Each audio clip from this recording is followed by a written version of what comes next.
안녕하십니까. 환경기능사를 강의하는 전화택입니다. 이번 시간은 여러분들과 2011년 2회 환경기능사 채권관여도 문제풀이를 하도록 하겠습니다. 문제 1번. 중력집진장치에서 먼지의 침강 속도 산정에 관한 설명으로 옳지 않은 것은? 자, 여기서 여러분들이 침강 속도에 관계되는 문제는 식을 여러분들이 한번 보셔야 돼요. 그래서 침강 속도 구하는 식은 18 마이크로분의 D의 제곱, 로S 마이너스 로우 G가 되는데, 여기서 마이크로라는 것은 점성력입니다. 그래서 여러분들이 침강에 반대의 영향을 주는 게 점성력이에요. 그래서 점성력을 제외한 나머지는 전부 다 비례. 점성력은 반비례. 그래서 답을 찾기 위해서 침강 속도에 가장 크게 영향을 주는 요인은 입자의 직경입니다. 왜? 입자의 직경이 크다는 소리는 무겁다는 소리죠. 그리고 무겁다는 소리는 침강이 그만큼 잘 된다는 소리가 되죠. 자, 반면에 점성력이 크다는 소리는, 점성력이라는 것은 저항이에요. 저항이 크면 클수록 침전이 잘 안 되겠죠? 따라서 여러분들이 문제 조건에서 일단 옳지 않은 것을 찾으시오 그랬을 때 반비례를 보는데, 점도에는 반비례가 맞아요. 그럼 나머지에는 반비례가 없어야 된다는 소리죠. 전부 다 비례 관계가 있어요. 그래서 답안의 정답을 찾아낼 수 있는 거죠. 그래서 공부를 많이 하는 것도 중요하겠지만 정답을 정확하게 여러분들이 찾아내는 게 더 중요한 방법이죠. 자, 그리고 직경의 제곱에는 비례, 로우 S라는 게 입자의 밀도, 로우는 가스의 밀도예요. 그래서 밀도 차의 비례, G라는 것은 중력 가속도, 그래서 중력 가속도의 비례. 자, 따라서 설명이 잘못된 것은 답안이 정답이 되겠죠. 그리고 문제 2번에 보시게 되면 다음 대기환경보전법상 용어의 정의로 옳지 않은 것을 찾으시오 그랬어요.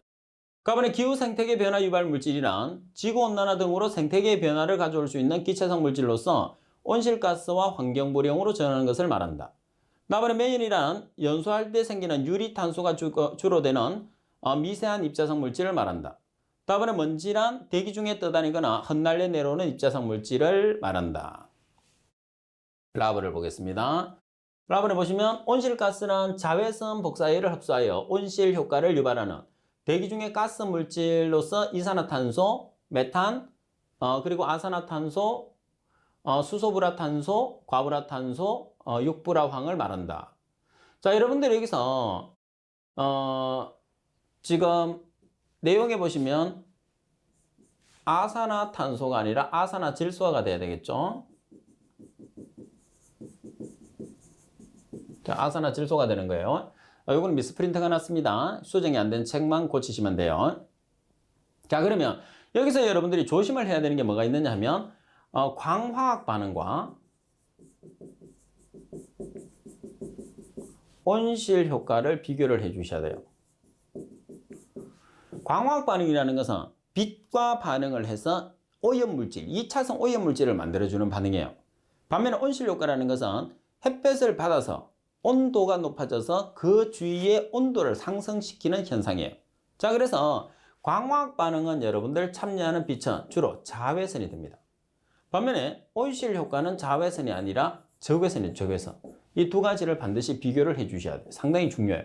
그래서 여러분들이 내용에 보시게 되면 여기서 온실가스는 자외선이라는 말이 들어가 있거든요. 자외선이라는 것은 오염 물질을 만드는 반응이에요.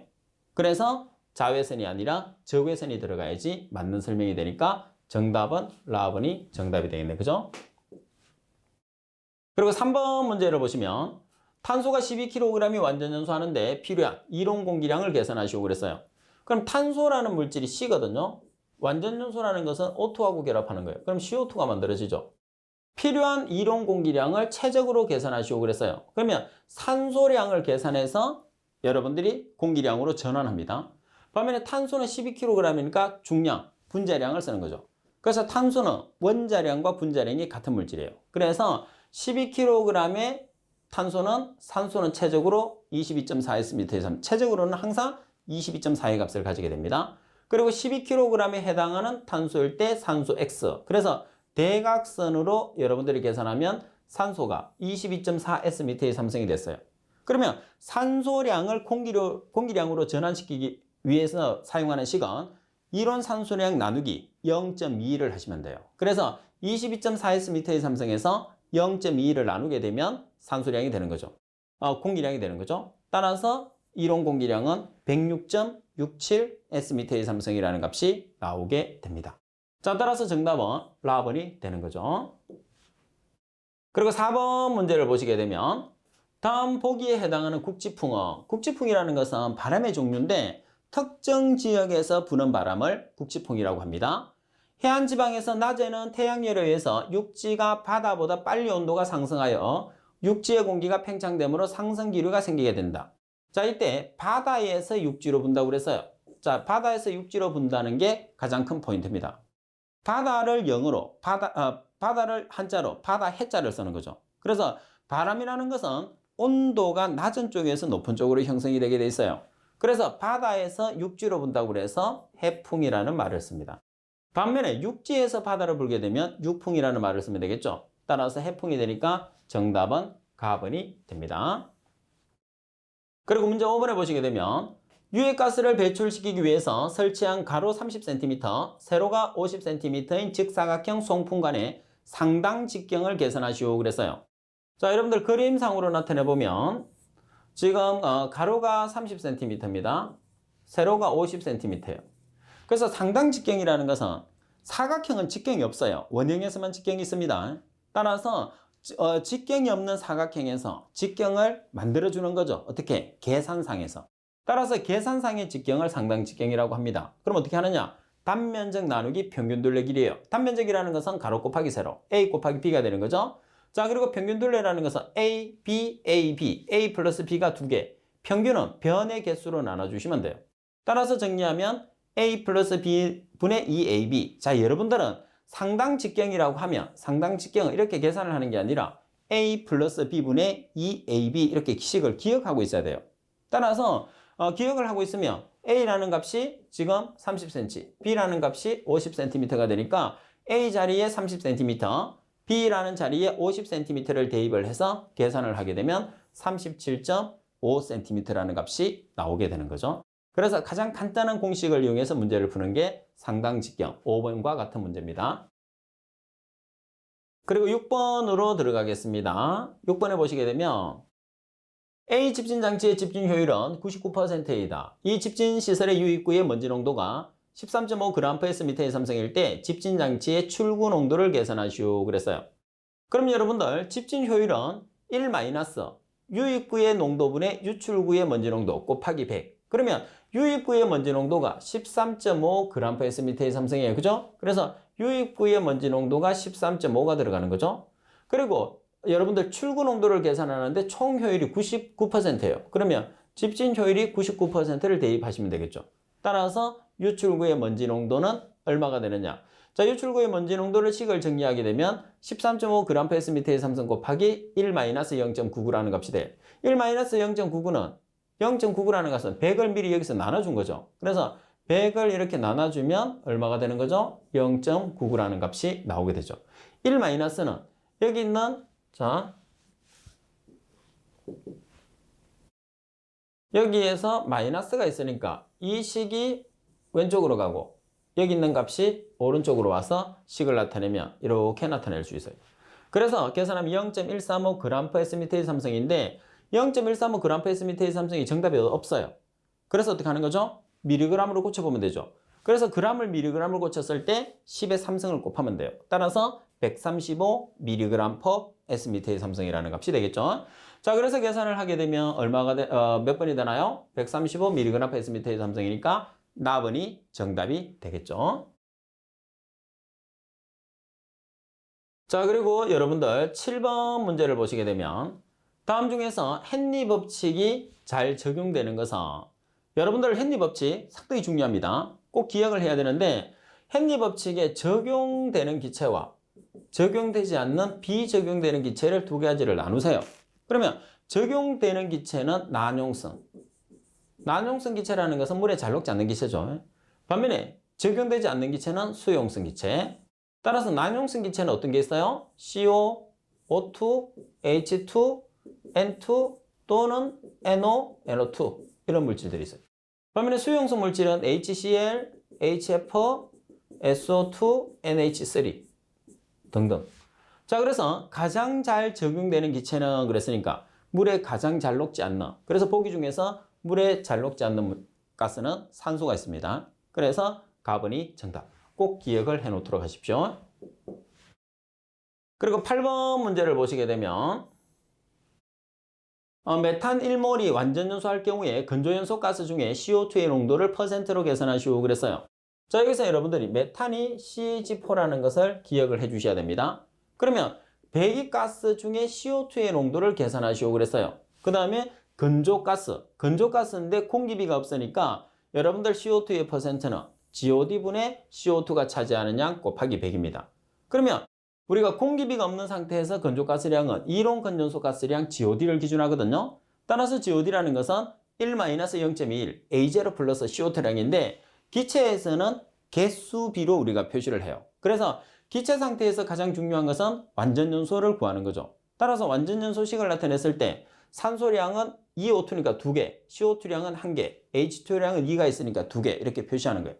그럼 완전연소식을 나타내 보겠습니다. CH4라는 물질이 완전연소가 되면 CO2가 결합한다는 소리예요. O2와 결합한다는 소리예요. 그러면 C가 O하고 결합하면 CO2가 되는 거죠. 그리고 H가 O하고 결합하면 H2O가 되는 거예요. 그래서 개수를 보시면 왼쪽에 있는 C가 1개, 오른쪽에도 C가 1개, C의 개수를 똑같이 맞추는 거죠. 그래서 화살표 왼쪽과 오른쪽을 같이 만드는 거예요. 그리고 H가 4개 있으니까 여기는 H2O예요. 그래서 H2니까 2분의 4는 2. 그리고 산소를 나타내면 산소 2개, 여기 2개, 합이 4개예요. 그래서 2분의 4는 2. 그렇게 해서 완전연소 반응식이 성립됐죠. 자, 그러면 1-0.1 A0. A0라는 것은 이론 공기량. 이론 공기량이라는 것은 산소의 개수에서 0.1을 나눠주면 돼요. 그럼 산소의 개수가 몇 개? 2개. 2 나누기 0.21. 플러스 CO2량 몇 개? 1개. 따라서 값을 계산을 하시게 되면 8.5238 S미테이3성파 S미테이3성이라는 GOD가 나오죠. 반면에 CO2라는 것은 CO2의 개수하고도 같으니까 1입니다. 그래서 CO2%는 GOD, 계산된 GOD가 8.5238 S미테이3성파 S미테이3성, CO2량은 1개. 따라서 계산하시면 11.73%라는 값이 나오게 됩니다. 그리고 9번 문제를 보시게 되면 대교용 공정시험 기준상 굴뚝배출가스 중에 질소산화물의 연속 자동 측정 방법이 아닌 것을 찾으시오 그래요. 그럼 먼저 팁에 보시게 되면 질소산화물의 연속 자동 측정 방법의 종류가 있어요. 먼저 이 내용을 기억을 하시는 게 중요하죠. 자, 어떤 종류가 있느냐면 화학발광법, 적외선업수법, 자외선업수법, 정전이전해법이 있어요. 자, 그런데 가번에 보시면 용액전도율법이라는 게 있거든요. 그래서 용액전도율법이라는 것은 질소산화물을 측정하는 방법이 아니고 아황산가스를 측정하는 방법이 되니까 가번이 정답이 됩니다. 그리고 10번 문제를 보겠습니다. 10번에 보시게 되면 대기 중에 광화학 반응에 의해서 광화학 스모그가 잘 발생할 수 있는 조건으로 거리가 먼 것은 자, 내용의 핵심은 뭐죠? 광화학 스모그예요. 자, 광화학 스모그는 몇 차 스모그? 2차성 스모그. 어디서 일어나죠? 대도시에서 발생합니다. 왜? 광화학이라는 것은 1차성 물질이 빛을 받아서 오염물질을 생성해서 만들어지는 스모그를 뜻하기 때문에 2차성 스모그 대도시에서 발생하는 거예요. 그럼 광화학 스모그라는 것은 빛이 강해야 되겠죠. 그래서 우리가 하루 중에서는 한낮, 그리고 1년 중에서는 여름. 따라서 광화학 스모그가 가장 많이 발생하는 계절을 보게 되면 여름 한낮에 가장 많이 발생을 한다고 보시면 됩니다. 가번에 일사량이 클 때 맞습니다. 나번에 역전이 생성됐을 때 스모그가 일어나기 위해서는 역전이 기온 역전이거든요. 기온 역전이 반드시 발생을 해야 됩니다. 다음에 대기 중에서 반응성 탄화수소, NOx, 오존 등의 농도가 높을 때 탄화수소는 HC죠. 그리고 NOx는 질소산화물, O3는 오존입니다. 그리고 습도가 높고 기온이 낮은 아침일 때 그랬어요. 말씀드린 것처럼 햇볕에 의해서 주로 일어나는 광화학이라는 것은 여름 한낮에 가장 많이 발생한다고 생각하시면 됩니다. 그래서 습도가 높고 기온이 높은 한낮이다 이렇게 보시면 됩니다. 따라서 정답은 라번이 되겠죠. 그리고 11번 문제를 보시게 되면요. 11번 다음 중에서 흡수장치. 흡수장치라는 것은 가스를 용액을 이용해서 흡수를 시켜서 다시 말해서 우리가 처리하는 가스를 용액에 녹여서 제거하는 장치를 흡수장치라고 합니다. 가스 속도를 가장 크게 해야 하는 것은 그랬어요. 다시 말해서 가스 속도가 가장 큰 장치는 어떤 것이 있느냐는 뜻이죠. 그러면 여러분들이 지금 그 벤츄리 스크러브라는 것은 답이 상당히 많이 돼요. 그래서 꼭 세 가지를 기억을 해야 되는데 첫 번째는 뭐냐 하면 여러분들 첫 번째는 입구 유속이에요.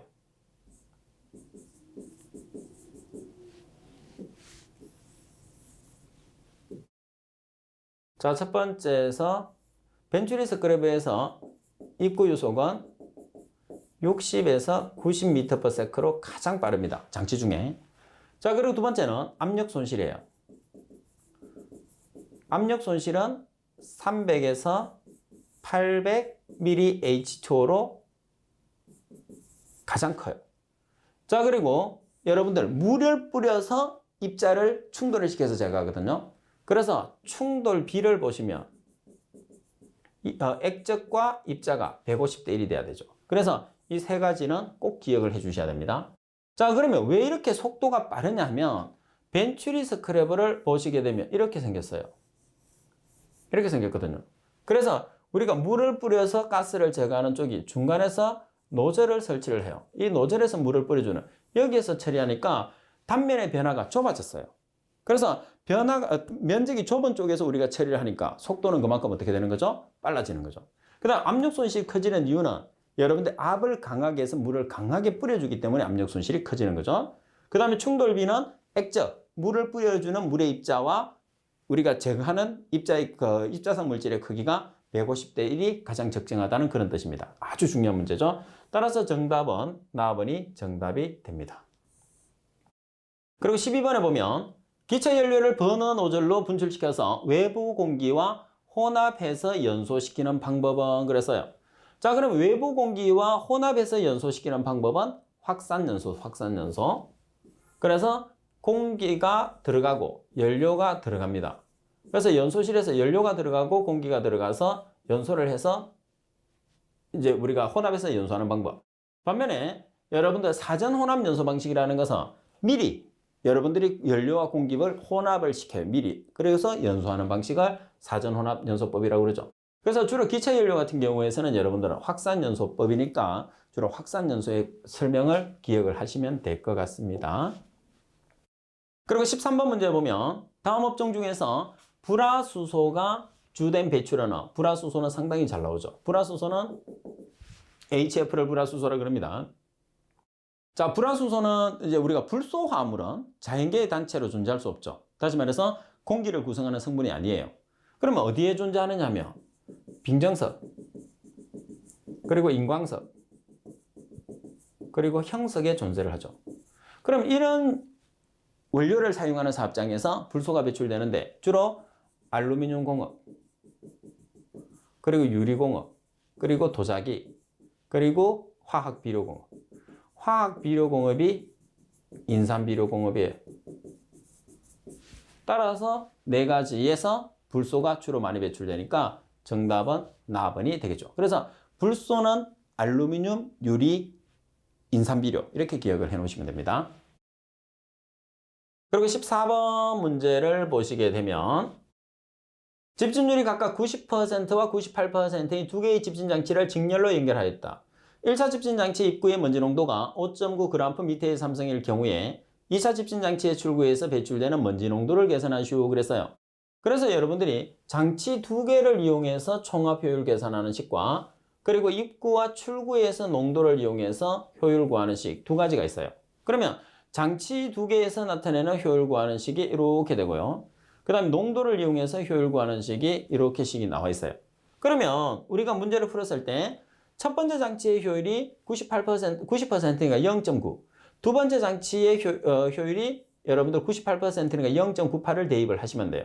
그래서 나온 값이 0.998.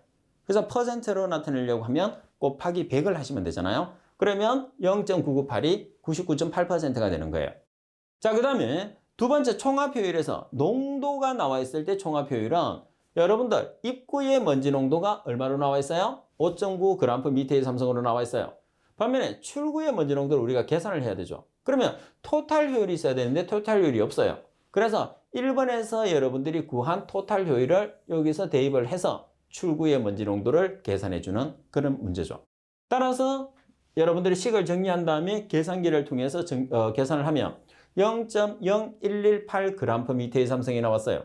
그런데 정답에서는 0.0118g/m의 삼성이라는 단위가 없어. 그래서 미리그램으로 환산하면 10의 삼성을 곱하면 되죠. 그래서 11.8mg/m의 삼성이니까 가번이 정답이 되는 거죠.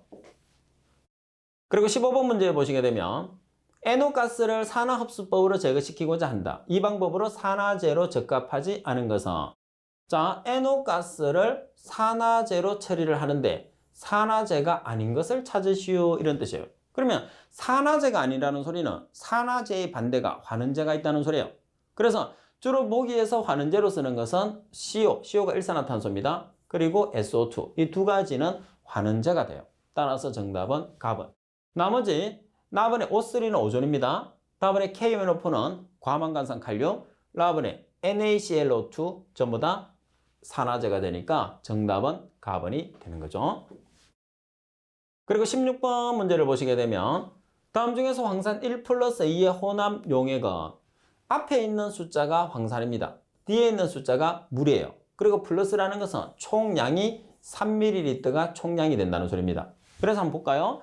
황산 1ml와 물 2ml를 혼합한 용액. 바로 정답이 라번이 나와 있네요. 그죠?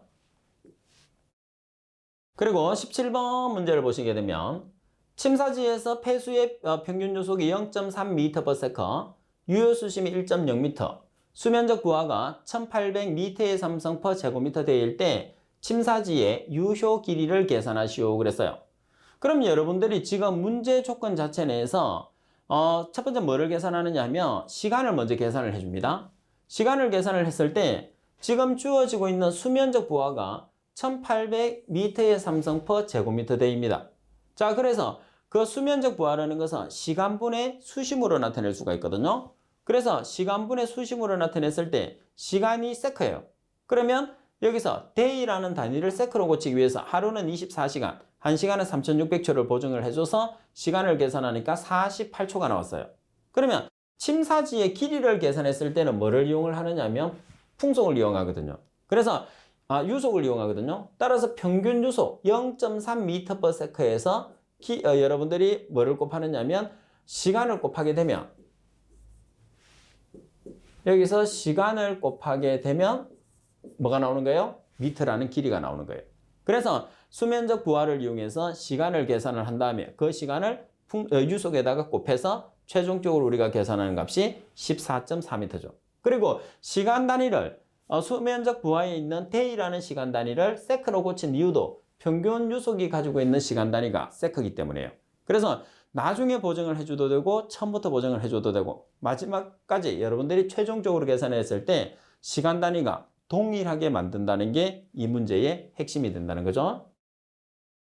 그리고 18번 문제를 보시게 되면 자연수에 존재하는 다음 이온 중에서 알칼리도를 유발하는데 가장 크게 기여하는 물질은, 여러분들이 알칼리도를 유발한다는 소리는, 이 알칼리도를 유발한다는 소리는 알칼리성 물질이라는 소리입니다.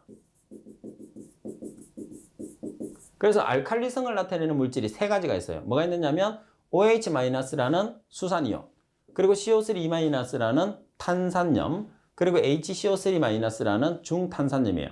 그러면 얼마의 값을 가지느냐 하면 여러분들 OH라는 것은 강알칼리예요.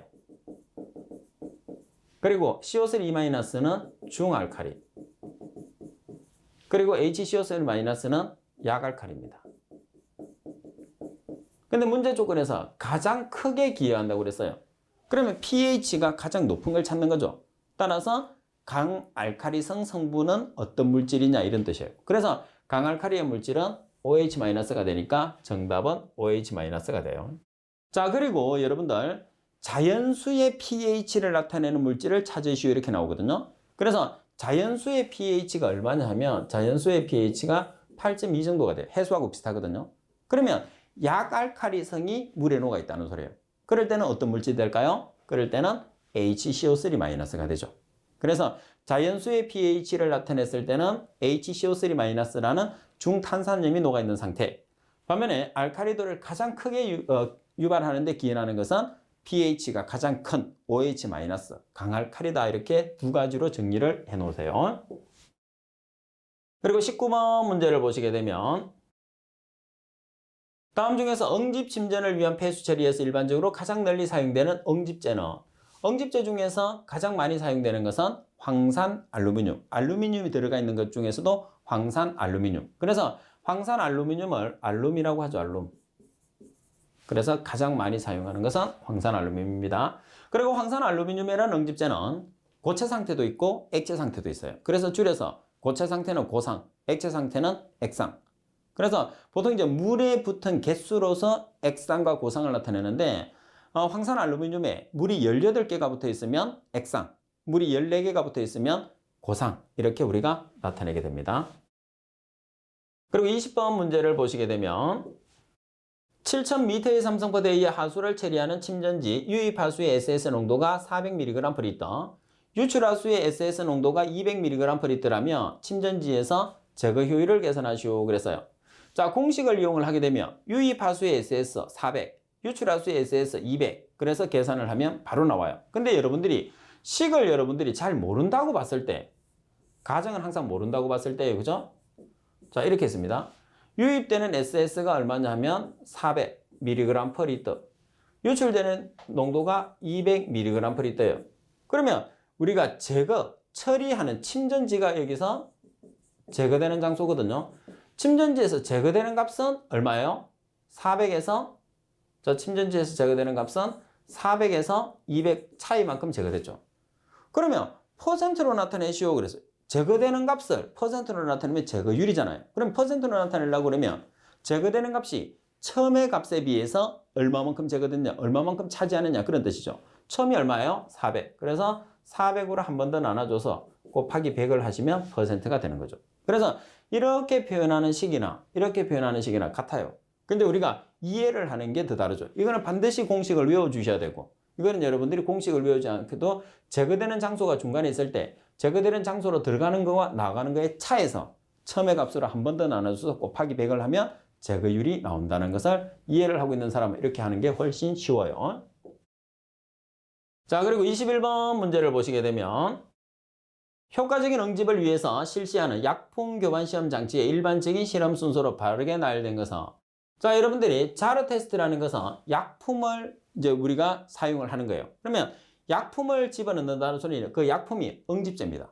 그래서 응집제를 넣으면 반드시 하수나 폐수에 응집제를 넣겠죠? 그럼 응집제를 녹이는 기능이 첫 번째예요. 그럼 녹이려고 하면 빨리 교반해야 되겠죠? 자, 그 다음에 응집제가 다 녹으면 그리고 이제 우리가 SS라는 물질을 응집을 시켜야 되잖아요. 그래서 천천히 교반해서 미세한 오염 물질의 입자를 큰 입자로 만들어주는 거예요. 그런 다음에 어떻게 하죠? 정치를 시켜놔서 가라앉히는 거죠. 따라서 응집 시험을 했을 때는 응집제를 넣자마자 반드시 급속 교반, 빠르게 교반하는 거. 그 다음에 급속 교반 다음에 플럭을 크게 키우기 위해서 완속 교반하는 그 순서를 반드시 지켜줘야 된다는 거죠. 자, 그러면 응집제를 주입을 했어요. 그러면 라번이 응집제 주입이 있으니까 다른 거는 벌써 정답은 라번이 나왔죠. 그래서 응집제를 주입하고 급속 교반을 하고 완속 교반을 하고 정치라는 것은 가만히 놔두는 거예요. 그러면 자기들끼리 크게 형성된 그 플럭 자체, 입자가 이제 가라앉는 그런 단계가 되는 거죠. 따라서 상징수라는 것은 분리된 물, 위에 있는 깨끗한 물을 분리를 해서 기준치를 초과하는지 초과하지 않는지를 분석하는 물입니다. 따라서 라번, 이 문제도 상당히 잘 나오는 문제예요. 그리고 22번 문제를 보시게 되면 염소를 이용해서 살균을 했을 때 주입된 염소량과 남아있는 염소량과의 차이를 무엇이라고 하느냐고 그랬어요. 그러면 여러분들이 기억을 했을 때 여기서 암기해야 되는 우리가 암기해야 되는 그 내용이 하나 있어요. 어떤 게 있느냐 하면 자, 술을 한자로 주라고 그러죠.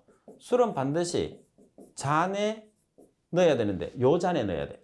그러면 술은 요 잔에 그래서 술주는 염소 주입량은 염소 요구량 플러스 잔류량이 되는 거예요. 그래서 주입량은 요구량 플러스 잔류량. 그래서 염소 주입량을 구하는 식을 기억을 하는 거죠. 근데 여러분들이 여기에서 주입되는 염소와 남아있는 염소가 잔류염소죠. 차이를 뭐라고 그랬냐고 그랬어요. 그래서 주입량에서 잔류량을 빼면 뭐가 남아요? 요구량이 남겠죠. 그래서 정답은 염소 요구량이 정답이 되는 거예요. 그래서 이 문제를 여러분들이 계산도 할 수도 있고 이론이 나올 수도 있는데 술은 요 잔에 이렇게 주입량을 계산한 식을 여러분들이 정확하게 기억을 하고 있으면 문제 푸는 게 훨씬 쉽다는 것을 보여드리는 거예요. 그리고 23번에 보면 BOD와 SS, BOD라는 것은 유기물입니다. SS라는 것은 부유물질이에요. BOD와 SS의 제거 유량이 비교적 높고 악취나 파리의 발생이 거의 없고 설치 면적은 적게 되나 가장 큰 문제점은 설러지 평화라는 거죠. 설러지 평화의 문제점이 있고 설러지 생성량이 비교적 많은 생물학적 처리 방법은 자, 이 문제의 핵심은 설러지 평화입니다. 그러면 설러지 평화라는 것은 어떤 물질이 들어가 있느냐? 미생물 중에서 곰팡이가 주로 서식하는 것을 설러지 평화라고 그래요. 따라서 활성설러지법에서 활성설러지법이라는 것은 활성은 살아있는, 설러지는 미생물. 따라서 살아있는 미생물을 이용을 하거든요. 살아있는 미생물을 이용하는 방법인데 그 살아있는 미생물이 박테리아예요. 그런데 우리가 활성설러지조에서 박테리아가 성장할 수 있는 조건 중에서 한 개의 조건이라도 벗어나게 되면 박테리아는 활동을 하지 않아요. 그때 나타나는 게 펀지가 된다는 거죠. 그래서 펀지가 많이 증식하는 것을 설러지 평화라고 합니다. 그래서 설러지 평화의 가장 큰 문제점은 활성설러지법에서 발생한다는 거 꼭 기억하세요. 그리고 24번 문제 보시게 되면 산도나 경도는 무엇으로 환산하는가 시험에서 상당히 잘 나오죠. 그래서 산도, 경도, 그리고 알칼리도. 그래서 이런 물질들은 전부 다 탄산칼슘을 기준을 잡습니다. 그래서 탄산칼슘이 CaCO3. 그래서 라번이 정답. 꼭 기억하세요. 그리고 25번 문제를 보시게 되면 다음은 수질오염 공정시험 기준상 육가크롬의 자외선 가시성 분광법 측정 원리이다. 갈루안이 알맞은 것은 산성 용액에서 다이페놀 카바자이드에 반응해서 생성되는 1번의 착화합물의 흑광도를 2번 나노미터에서 측정한다. 항상 여러분들 자외선 가시성 분광법은 발색되는 색깔이 있어요. 그리고 파장, 이게 일치를 해야지 우리가 측정이 되거든요. 그래서 잠시 우리가 알고 있으면 편하니까 파장과 발색되는 색깔을 한번 나타내 보도록 하겠습니다. 자, 파장과 발색 색깔이에요. 자, 파장이 보통 400 나노미터대다. 그러면 갈색입니다.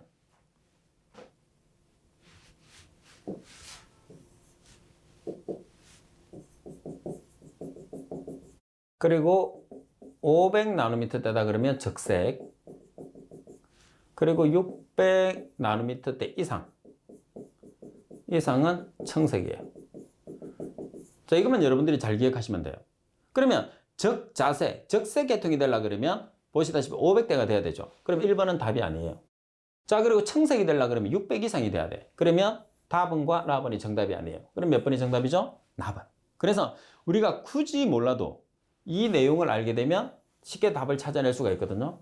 그래서 이런 경우에서는 오히려 한 번씩 잘 봐두면, 그래서 문제 자체가 내가 꼭 그 값을 암기를 뭐 할 수도 있겠지만 못 할 수도 있거든요. 그런 경우에서 답을 찾기 위해서 마련을 해둬야 되는 비책입니다, 이거는. 그리고 26번 문제를 보시게 되면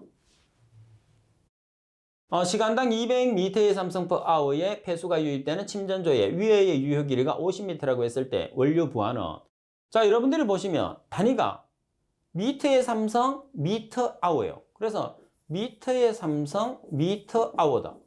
그럼 미터의 삼성/h가 여기 있네요. 그러면 200m의 삼성/h가 됐어요. 그죠? 그럼 미터는 길이 50m. 그럼 단위가 우리가 원하는 미터의 삼성/미터/h가 됐죠. 그래서 계산하면 200 나누기 50을 하면 4라는 값이 나오게 되네요. 그래서 이런 문제들은 그냥 여러분들이 쉽게 얻을 수 있는 이런 문제들이죠. 그래서 이런 문제들도 한 서너 문제 정도는 출제를 해요. 그래서 꼭 맞출 수 있는 준비를 해야 되겠죠. 간단하게 문제를 여러분들이 나는 이런 계산하는 문제는 안 해야지 이런 생각만 안 하면 꼭 문제를 풀 수 있습니다. 그리고 27번 문제를 보시게 되면 다음 갈루안에 가장 적합한 수질오염 물질은 그랬어요. 자, 여기서 모든 문제가 그렇지만 특징이 있겠죠. 그 특징을 빨리 캐치를 하는 게 가장 중요합니다. 물속에 있는 갈로의 대부분은 산업 폐기물과 광산 폐기물에서 유입된 것이며 아연 정령업, 그리고 도금공업, 화학공업, 그리고 기계제품 제조업, 그리고 중에서 이제 배출이 되고, 그리고 처리법으로는 응집침전법, 부상분리법, 여과법, hợp착법을 이용을 한대요. 자, 여기서 주로 일어나는 물질은 가장 핵심은 뭐냐 하면 요겁니다. 발생공업 중에서 아연 정령업과 도금공업, 이 두 가지를 가지고 여러분들이 꼭 기억을 해 주셔야 됩니다. 주로. 그리고 또 광산 폐기물에서 배출된다는 거 어떤 물질이냐면 라브네, 카드뮴. 자, 부수적으로 카드뮴이 중독되어서 일어나는 공해병이 있었죠. 어떤 게 있었어요? 이따이 병이 있었습니다. 따라서 정답은 라번이 되겠죠. 자, 그리고 28번 문제를 여러분들이 보시게 되면 물 분자가 극성을 가지는 이유로 가장 적합한 것은, 그래서 이 문제도 여러분들이 간단하게 시험에서 상당히 잘 나와요.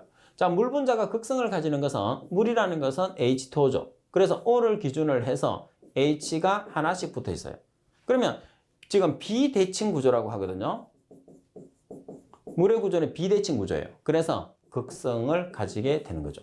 그러면 자, 극성을 가지는 이유는 뭐냐 하면, 극성을 가지는 이유는 전기 음성도 차이예요. 그래서 구성하는 물질이 산소와 수소로 구성되어 있기 때문에 산소와 수소의 전기 음성도의 차이다. 그래서 나번이 정답. 시험에서도 자주 나옵니다. 그리고 29번 문제를 보시게 되면 다음 중에서 BOD는 유기물입니다. 600ppm, SS, 부유물질, 40ppm 폐수를 처리하기 위한 공정으로 가장 적합한 것은, 자, BOD와 SS는 우리가 미생물이 처리를 할 수가 있어요. 그래서 미생물이 처리를 하는 방법이 뭐죠? 활성, 살아있는, 슬러지, 미생물. 그래서 살아있는 미생물을 이용해서 처리하는 방법. 따라서 활성 슬러지법을 이용해서 처리를 할 수가 있는 거죠. 자, 오늘은 여러분들과 여기까지 수업을 할 거예요. 그래서 항상 제가 말씀을 드리는 것처럼 복습 반드시 여러분들이 꾸준히 하셔야 됩니다. 그래서 제가 부탁드리는 것처럼 여러분들이 매일매일 제 말씀을 제가 드린 말씀을 잘 듣고 실천을 하신 분들은 제 수업을 들으면 상당히 이해도가 빠를 거예요. 자, 반면에 뭐 바쁘다든지 아니면 여러분들이 공부할 시간이 좀 부족을 해서 그때 여러분들이 복습을 못 하시게 되면 수업을 했을 때 조금 어려운 점도 없지 않아 있을 수 있습니다. 그래서 여러분들 그 공부를 하지 않고 합격할 수 있는 방법은 절대로 없습니다. 그럼 어떻게 해서 합격하느냐? 어느 정도의 국가기술 자격증이라는 것은 여러분들이 어느 정도의 공부를 반드시 해야 된다는 거예요. 그래서 어느 정도 수준이 넘어갔을 때 합격을 시켜주거든요. 그래서 공부를 안 하고 합격한다는 그런 생각을 애초에 버리십시오. 그래서 제가 지금 수업해서 중점을 두는 부분들을 위주로 해서 반드시 복습하고, 그리고 배웠던 내용은 반복하고, 그 방법이 합격의 지름길이라고 생각을 하시면 됩니다. 자, 오늘은 여기까지 수업을 하겠습니다. 여러분들 수고 많이 하셨습니다.